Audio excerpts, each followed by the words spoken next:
Welcome back to Lost World, Jurassic Park. Okay, so now we're on Isla Sorna free. Let's check. From this region of the island, you can reach 3 locations: Cave Maze, Camp Sabotage, and T-Rex Chase. Complete these missions to gain access to the following area: River Raft. Have we already been to T-Rex Chase? No, that's been Jova. T-Rex, the boss battle we just went through is T-Rex Escape. That one is T-Rex Chase. Not to be confused. No, actually, to chase a T-Rex. We're not going to chase a T-Rex, Joe. We're going to be chased by one. But you'll see. Oh boy. I don't know, Jova. It sounds better than the Spinosaurus side. It's basically, Jova, it's probably an attempt to reference the objects look closer than they look in the mirror sequence from the first movie. Probably. I wouldn't be surprised if I assume that's what the boss fight we did with the T-Rex was, but I'm guessing something else does that probably more. No, it's literally us driving a car like we've been driving for the game, and we have to. And there's a T-Rex running after us, and we have to run the fuck away because if he hits us, he kills us. Isn't that what we did at the end of the previous part? No, we were just doing it while shooting the T-Rex. No, that was a boss battle against the T-Rex too. In this one, we're not supposed to defeat him. We're supposed to just run away from it. You'll see for yourself. Oh. It's an actual stage done in this style instead of being a proper 3D boss battle too. So. Oh, I think I get what Pedro means, because, I'm guessing that those stage names describe what you're doing throughout the level, whereas as opposed to just the boss fight. Like the reason the boss battle is called T-Rex Escape is because supposedly the T-Rex escaped Jurassic Park 1 style. Again, it's clearly meant to be an homage to the first movie. Also, I'll say this: the music's really jamming in this level. Yeah. Again, the music made by these developers in these games is usually really good. Spencer Nielsen did some really good tunes for Echo, and yeah, the music. I also actually really like the music in this game too. Again, it's to me, of all the teams working for Sega consoles back in these days, Nova Trade / Appaloosa were probably the most underrated ones in my opinion, because yeah, their games never really. Okay, let me put it this way: the Echo Dolphins were okay. A lot of people like to make fun of the Echo games nowadays, but believe it or not, the Echo games were really the 2 main ones specifically, not Junior, because fuck Junior. The 2. What are they thinking, Junior? I don't know. The 2 main because I'm guessing it was the Muppet Babies mentality, maybe. You know. Okay. Believe it or not, those games were... Okay, hold on, let me read this first. The cave is a dangerous and complex maze of passages. You must carefully explore the cave and find the exit in order to reach Isla Sorna Side 3. Okay, but the idea is that the first mission you have to do in Isla Sorna Side 3 is Cave Maze. You can't do any of the other 2 missions first, because in order to get to the other side of Isla Sorna 3, you have to first get through this cave maze. It's literally exactly as it describes. It's a cave maze, so try your best to find the exit. It's that simple. There's no unique goal to it. It's a pure maze mission. But to continue, again, believe it or not, back in the 90s, those games were actually really successful. I mean, they didn't get a later 3D game for nothing, right? They were really successful, and they were well liked. Nowadays, people tend to find them really weird and alienating and stuff like that. And I guess, to be fair, I think it has to do more so with how the series itself kind of progressed as opposed to, the first 2 games. And even still, to be fair, the first Echo game does have its fair share of issues. Let me put it like this. The first Echo game is your typical first game of a franchise. Iconic, yes, but it can be very wonky because they clearly had not managed to figure everything out. Is this what happened when the dinosaurs were wiped out? They turned into floaty Lost World Jurassic Park logos? Yes. Maybe. But yeah, I mean, then you have Tides of Time, which definitely is Echo at his best. Problem. After that, it was pretty much downhill for Echo. It was. You had Echo Junior, which is just all kinds of, what the hell, get out of my house. And then it depends on how you look at it with the Dreamcast game. Defenders of the Future, yeah. That game doesn't work, not really. Okay, let me put it this. Imagine something that's trying to be the biggest thing ever, not necessarily being terrible, but still falling flat onto its face. And you have Defenders of the Future, because Defenders of the Future tries to go all big and bombastic with everything, including giving it a cinematic budget and everything, and making it seem like the most coolest, cruelest venture ever. And yet, at the end of the day, it's pretty lame and boring. It is, sadly. It's one of those cases where I feel like in a time nowadays where now that the indie scene is so prevalent, I feel like the first two main games would have been probably well received if they were given individual release. I know they've been re-released as part of collections, and I think they're probably also going to be part of the Switch Online's Mega Drive app. Wasn't there a Kickstarter at some point with the original? I don't instead of try to do a spiritual successor, but the Kickstarter actually failed. Ed Annunziata, the creator of Echo, did try to pitch something to Sega, but Sega refused. Yes. How was the how was the game on PS2? The PS2 game is a re-release of the Dreamcast one. How's the PS2 version? Is it any good? It's a worse version of an already bad game, so I'm not entirely confident you should care to get it, to be honest with you. Let me like this. If you're very curious, give it a shot. Maybe you'll find stuff to enjoy out of it. That said, good luck. It's again the jewel crown of the series is like Jova said, Tides of Time. And you don't even need to play the original to understand. If I got correctly. No. It's a sequel too. It's a sequel too. They even start if you talk to Echo's family before the abduction at the beginning. No. I confused it with Defender of the Future. Sorry, my bad. Sure.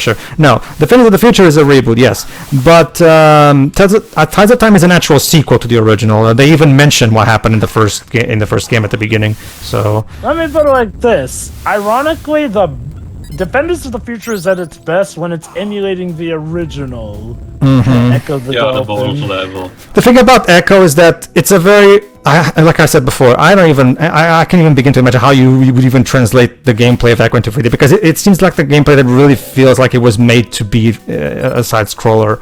But no, but again, like I said, it's one of those cases where these developers were incredibly creative.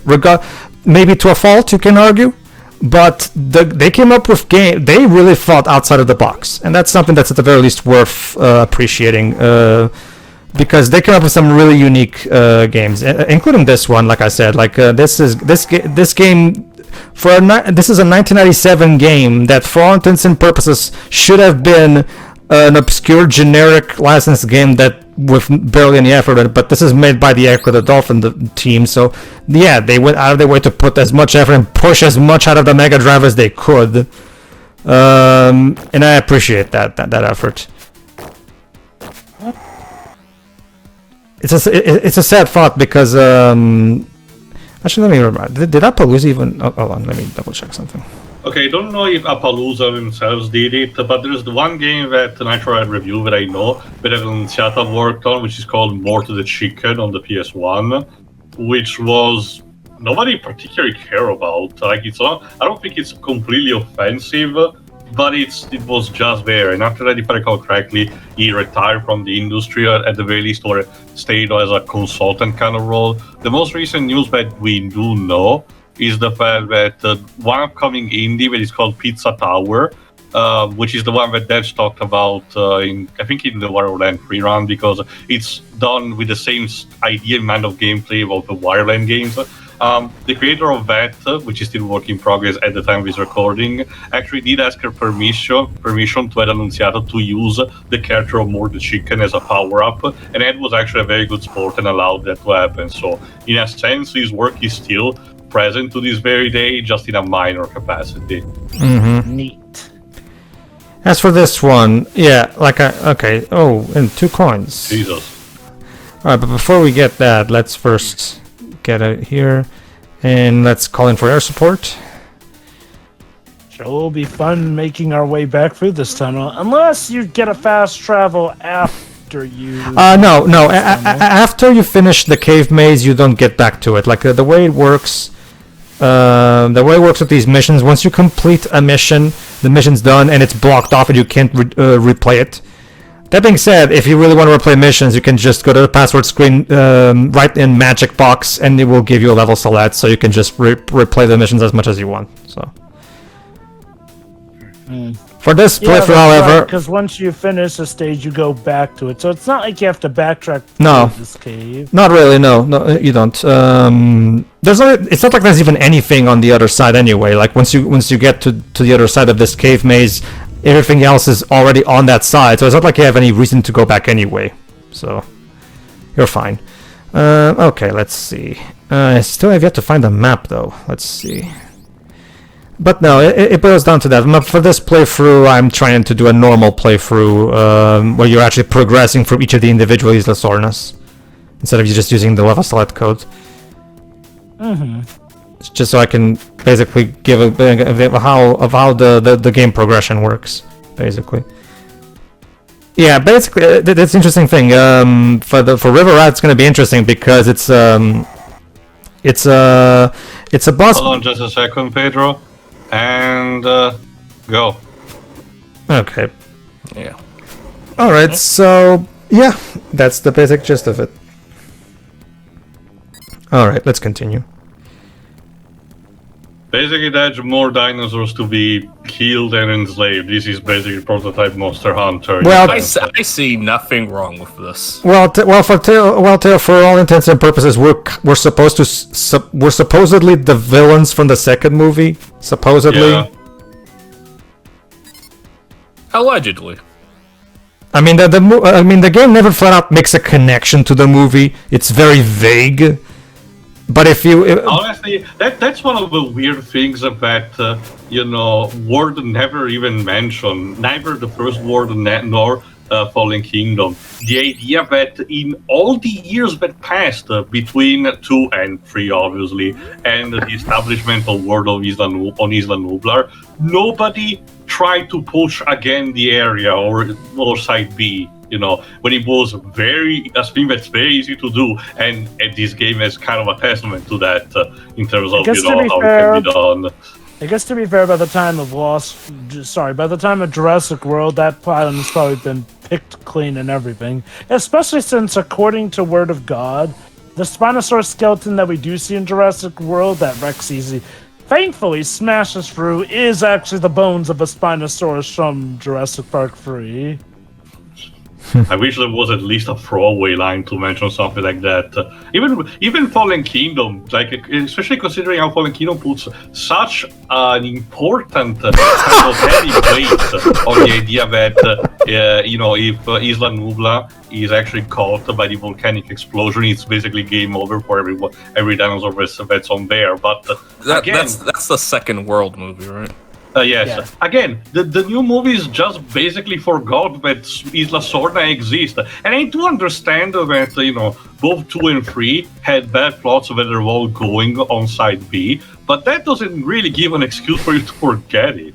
Or at the very least, mention that, get an excuse to say that it's unusable, Can we... Again, I believe it is... Oh, sorry, go on, Pedro. Can we take a moment to appreciate the fact that I was looking at a bunch of landmines, and suddenly a hunter comes out of nowhere and literally runs straight into the mine and kills himself? Again. See, he wanted to help you, I guess. I love the human AI in this game. I'd say they're trying, but I don't know if that's a good thing at this point. Well, it works great. It's great comedic foil, so I'm not complaining. Go on. Hey, that guy at least knew what he was doing, I guess. Alright, missile into the crate. There we go. Go on. Yeah, we're saying, Jonah? Alright, if I recall correctly, again, I don't recall if it's said in the movie or if it was said outside of it, but basically, the island of Sornio has more or less been picked clean, and they pretty much have moved all operations from there back to Nublar and consolidated it back on the island. Again, now, okay, it was confirmed that the Spinosaurus skeleton that Rexy smashes through was that of the Spinosaurus that everyone hates from 3. This is basically... well, actually, no, I'll wait till this is before I say this. For example, those big rocks, by the way, you'll notice that there's actually bigger rocks now, those blocking the path. Those bigger rocks can only be blown up with missiles. The grenades do not work. I hope you don't run out of them. Oh, don't worry, Jova. There you go. See, there's another pickup right there. Not only are the levels nowadays from this part on full of missile pickups, but every time you summon air support with 3 coins or more, it will always include a missile box. So it's very easy to, if you're running low on ammo, it's easy to get some. Don't worry, you'll be fine. Like here's what you do. Remember, Java, the dinosaurs respawn. So if you're really desperate for ammo, just tranquilize a couple dinosaurs and then just ask for air support. That's all you need to do. Handy. They had, like I said, they genuinely thought this through. Like it would be so easy for 1997 for them to screw this a game this ambitious up, but no, they genuinely thought things through when making this. Yeah, like it's to the point where it's actually a surprise that they didn't accidentally leave in something that can soft lock the game, given how common that was in this time and age. Yeah. Again, these developers were incredibly talented and ambitious, and it's a shame that they never really got the recognition they deserved. Alright. And explodes. Okay. Alright. But yeah, no, honestly, Those death cries. all I have to say about Fallen Kingdom is to quote one of my favorite lines from the first movie. Mr. Trevorrow, after much consideration, I've decided not to approve your movie. And he probably would be going like, no, but don't worry, don't you see? Now that I've set up the stage, now we're gonna have an awesome movie with dinosaurs running amongst humans. Yeah, we already had that in the third act of Lost World. So I'm kind of sucked. It's just it sucked. But that was the whole movie, though. Okay, look, I said it before and I'll say it again. I am looking forward to Fallen Kingdom. Dominion. Oh no, you're right, Dominion. Sorry, go on. Yeah. But I will not deny that Fallen Kingdom is one of the most bare bones means to an end sort of films altogether. So I won't blame anyone who definitely has problems with it. Now, it wasn't as bad as I was expecting it to be, and mind you, it does still do some stupid stuff. But I do feel like the biggest problem with Fallen Kingdom is like, well, when you make a product that's literal purpose is only to be a bridge between stuff, yeah, chances are that's not going to be A-game material. Again, I mean, it does have a lot of really good-looking scenes, like the destruction of the island. Indeed. All right, yes. so it's Let me. all right, at the cost of pissing somebody off, is Fallen Kingdom like the Age of Ultron of Jurassic Park, where it was just What the does setup? that even mean? Wait, because Let him finish. Go on. because it was basically a movie just made for setup. Kinda. Kind of. For comparison, Iron Man 2 is a better example from the MCU. Right, you were gonna say, I Pedro? mean, to be fair, Age of Ultron does apply as well, but I see what he's getting at. But yes, Dead, to answer your question, yeah, Fallen Kingdom is made more for a setup than anything else. Okay. Right, you're saying, Pedro? God, I lost my train of thought. I mentioned. I think it does have some good-looking scenes, like Oh, the that, destruction yeah. of the island. So that's cool, dude. But again, to quote George back when he was in his prime, special effects are just a tool, a means for telling a story. A special effect without a story is a pretty boring I thing. said good-looking scenes. Dibs, and I acknowledge that. I'm just saying that that doesn't mean much. I'm just saying that me personally, that doesn't mean much to me. That's all I'm saying. And he's down. Exactly.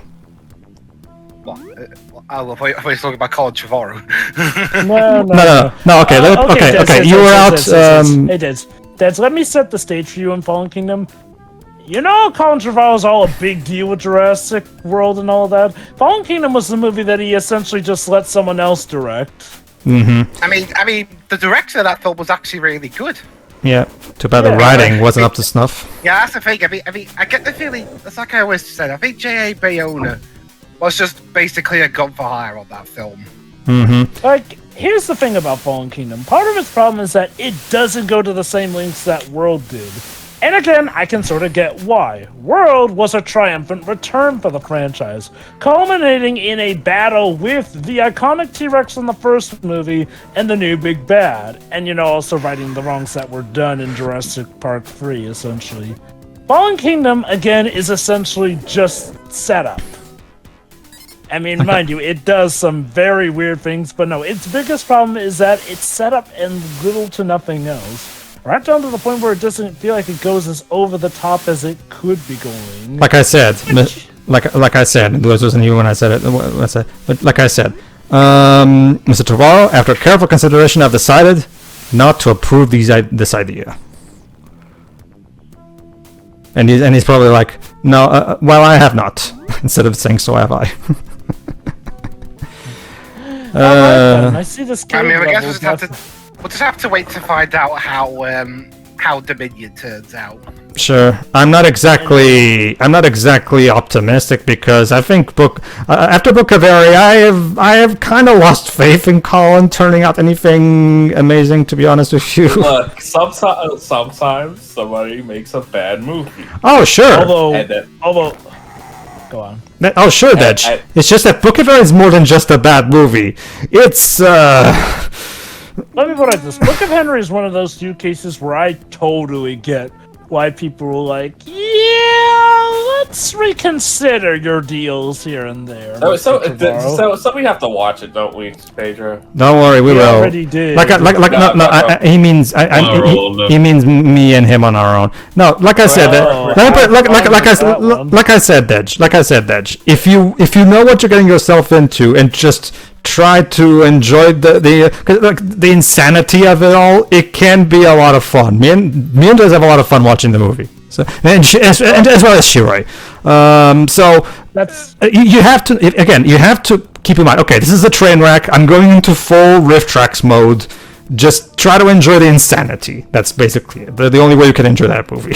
Go on, Java. I will give Trevorrow this. He didn't stoop to the Tommy Wiseau defense of trying to claim that, oh no, I always planned for this movie to be like that. Kind of like what the studio of Pinocchio: A True Story is trying to do. They're seriously going about the route of, oh no, you see, it was all part of Pauly Shore's artistic vision to suck. Oh, remember, that's a picture. Like he literally had a tweet about thanking people for the yassification of Pinocchio, as he puts it.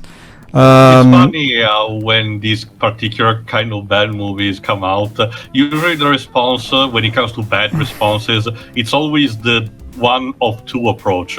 Either the people behind it actually go in on the joke in order to try to save face, and that can lead to multiple results, either by ending up in a more positive kind of manner, or in the directors themselves ruining the joke, like with Birdemic 2, for example, or they double down, like what happened with Gotti, and said that, they don't want you to see this movie, they want to sabotage it, that kind of stuff. Oh, God. And, look, when Tommy Wiseau did it, he kind of had a pass in the sense that The Room was one of, the first ever big phenomena. It's like, I'd argue The Room is what revolutionized the idea of the modern B-movie. The movie intentionally made to be bad. That said, I feel like the only person I can actually buy it with these days, not counting some other exceptions, is Neil Breen. Mm-hmm. Well, this Breen is basically manages to quote unquote work out by virtue of him having almost no feedback whatsoever. He's just doing movies because he likes them, and that's literally it. He's not even listening much to fan response. See, you want to know what's the sad thing about Tommy Wiseau? Thanks to Greg Sesterio, we have actually now seen about where Tommy Wiseau can act properly. And that is the movie called Best Friends / Fiends, however you pronounce that title. Mm-hmm. Dang it! Wrestling's on my mind. So when he said those words, I was thinking of two different things. Really? Was there a wrestling arc called Best Friends / Fiends? It's a Festival stable of Friendship. Yeah, and then there's a wrestler called The Fiend. So yeah. By the way, speaking of Tommy Wiseau, who else has seen that god-awful sitcom show that he made? No, I don't. I kind of stopped watching stuff involving Tommy recently. Not really out of spite or anything. I just don't care. Yeah, he made a sitcom show and it was bad. Yeah, it was. The problem is that after the room, he's trying to replicate that, so bad it's good feel. Problem is, like he doesn't. The so bad it's good feel of the room was completely accidental. So it's one of those. This is why I feel like Greg Sestero actually did make Best in to actually show the world that no, Tommy can act properly. Granted, that was years after the room had been made, so I'm guessing maybe he got some lessons. Plus, there was that. I mean, there was that. direction. I mean, I have seen that cameo he did in The Disaster Artist. Mm-hmm. And that was fine. And that was fine. Also, it's a I have yet similar. to see The Disaster Artist. It's a great movie. You should watch it. It's the Ed Wood it's the new Ed Wood, really. It seems to be like one of those cases where something based off of the train wreck is even better than the train wreck itself. Like in the Alan Doctor Bureau. Yeah, that documentary is awesome. Mm-hmm. And also, like, apparently with Heart of... Whatever the name of that documentary based off of Apocalypse Now is, apparently. Heart of Darkness. That was the book that inspired the movie. Yeah. No, apparently and there was bit- a documentary called Heart of Darkness that was based off of the movie as well. Yeah, and that's the feature. It's a bit different in that. It was a documentary based on Apocalypse Now's hellish production, but at least Apocalypse Now was a good movie. True, yes, and my god, everything seemed to be working against it. I still can't believe Dennis Hopper did that entire movie high as a kite. I should elaborate. I saw the super duper director's cut of that. I think that's a version that I basically grew up with as well. Oh, what does that one add? I actually don't know technically because it's been a while since I saw it, and it's the only version that I saw it. But like I said multiple times, Joe, there are websites that do encompass what are the difference between a theatrical and extended cut. I'll give you a link later. All right, if I remember correctly, Okay. we're at the exit here. Yeah, I will say this about this game. I do feel like some of the cave levels tend to drag. they do. Imagine Yeah. a cave level dragging in a video I think game. it's the no, I don't think I mentioned it, but it's the trade-off that this game had. In order to have this kind of make this kind of feeling of this openness, a lot of assets had to be recycled in other places, which in itself is not really a bad thing. And for a game done for the system, which is already a miracle, it's perfectly understandable. But I can get that on the long run, especially seen through modern eyes, it can get a bit too much repetitive. It's about like for as much as they tried to make it work, and they did still make it work. Yeah, obviously this was clearly a case of obviously they weren't going to get everything right because it was this was way too ahead of its time to get it super right. So yeah, the cave levels can drag sometimes. Yeah, that is true. Especially considering how this particular one didn't have any unique gimmick to it. You didn't have to get any particular thing. We weren't escorting a hunter or anything. No, it was literally just pure walk around until you find the exit type of level. So yeah, it's not. This is probably the worst mission in the game. So, but oh well, don't worry. We'll get some better missions in the next part. So see you then. Yeah. Yeah. Yeah.